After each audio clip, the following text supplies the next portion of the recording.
Today we are going to change the lights on the Civic, take a look at the old one and take a look at the new ones. Now, this is an 8th generation Civic and we definitely want to have nice lights on it. And the one thing I love about these Civics is we get sweet gas mileage. There you go, 40 bucks. So you know what that does? That gives us a little bit of extra pocket change just to get a snack before we tackle this job. Hi, do you think we could just get 2 cheeseburgers? All right. So now that we have a little bit of a snack at McDonald's, we can get right to it. So I was able to find these headlights for 117 bucks for the pair at Amazon. Now they are Odro, if I'm pronouncing it correctly, and that works out to about $60 each.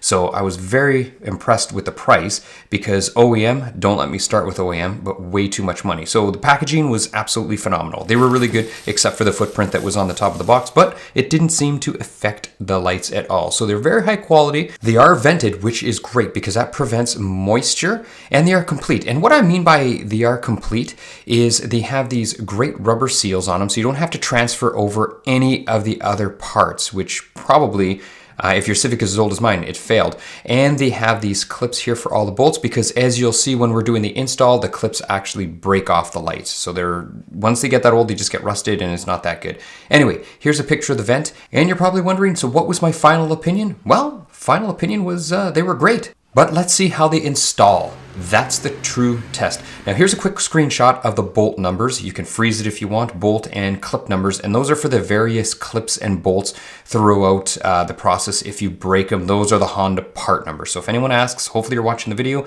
and those are the part numbers. Now first we have to take off this plastic piece and we're going to need some trim tools. Now this is a Mueller Kueps. It is a 277-022. I bought both sets that are just in a kit, and you will find for these type of jobs, you just need a bunch of different trim tools because one trim tool really doesn't do the job for everything. At least that's what I found. Even this tool here, it's available on Amazon, and believe it or not, this one that I have here, I bought off the Snap-on truck. It's a Blue Point. But identical tool is on Amazon, so that's what I would recommend buying. I can put some links in the descriptions. So what we have to do first is we have to take off all these clips on the top, and once that's done, we'll be able to maneuver this plastic top piece right here, which is going to expose some hex bolts that we have to undo underneath for the front bumper. Very, very important.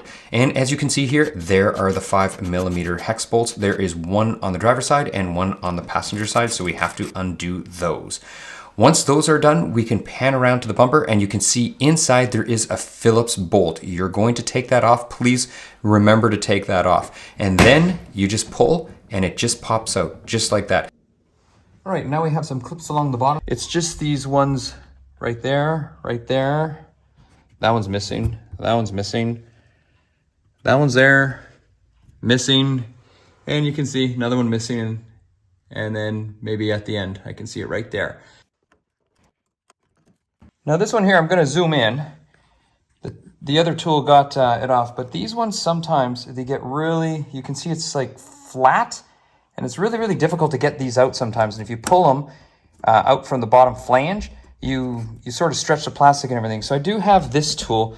I really don't use it often, but it's great for these Japanese vehicles where it can actually get in the grooves right there. You can see there's 2 grooves, so you can actually use it to get in the grooves. Just like this, so you line it up, and then it should loosen them up.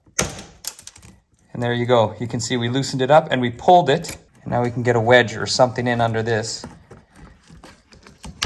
and pull it out. There you go.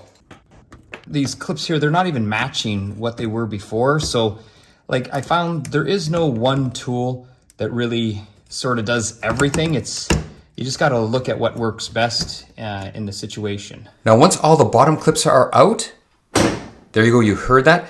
I just disengaged the bumper from the fender on the driver's side. Now that the bumper has been disengaged from the fender, you can just pull forward. I don't want to edit this because I want to show you how hard and how much I have to pull forward. And you can see it should pop off. There you go, it popped off. And this vehicle was in a little bit of an accident before, so it's not perfectly lined up. So here is the new light compared to the old light, and wow, what a difference. The only thing I noticed was the orange blinker was a little bit different, but you know what? I like it. So I got 1 on the bottom, 2 on the top, and 1 on the side. Now let's take a closer look at the car and see if we can find them. All right, so if we pan in, we said we had 2 at the top. There's 1 And if we look in there, there is 2. So there's our 2 on the top. And then when we go here, there's our 1 on the side. And we pan in and we can see it's actually not that hard to get to. Very, very easy to get to with the bumper off. And now that the bottom one's out, we're gonna take out the 2 top bolts right there.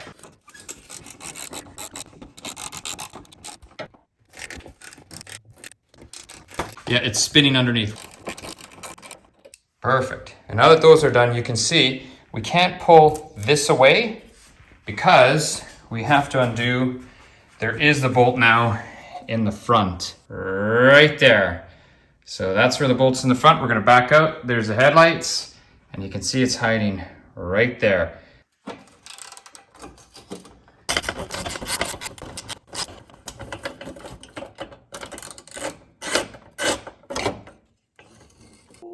There we go. So there you can see the bolt. It's spinning, but it should still come out. Wonder if I can get this piece out. Nope. Oh, wait. There we go. So this piece is out. Perfect. Now we have a little bit more room to work with the light. Now, as this was my first time doing this, I was able to wiggle it out and it worked out just fine. But any of you that do these on a regular basis, I'd be curious to know if you take that steel bracket out with or without the light. So this was super rusted. It actually ripped this away and now it's stuck right in here. So we're going to take a pair of pliers underneath, hold it, and then take it out that way. There you go, just like that. Now we'll clean that up with the wire wheel. And you can see the wiring harness here. We just use some needle nose pliers and we can pinch the connections just to pull them out. There's the light bulbs, 9005, 9006, and right at the very end here, we have a P21 in case you are curious. And now we can just set the light back in just like this. So we're just going to reposition it back in. I found it a little bit interesting to, to put in. You really have to watch everything to make sure it lines up because there's just a lot there, but it does line up. And one of the big things you have to do is make sure the side where it meets the bumper, there's a little tang, and you have to make sure that you get that lined up. And I found the easiest thing for me to do was line up one hole on the top, and then what I would do is put in a bolt just to hold it, because obviously you don't want it falling on the floor. And then what you can do is work on the rest of it. And you can see there's a bracket, it's all back in, and Andy sees on the bolts. The bolts are cleaned up so they're not super rusty. And my extension with swivel actually worked really good here because that is quite a tight area to get into. But you can see once the bumper's off, you actually have quite a bit of room to get everything done. So it's not an impossible job, but a swivel definitely helps. And the one thing you're going to have with your quarter drive is some extensions. Now here you can see there's the old one, quite cloudy, doesn't look the greatest.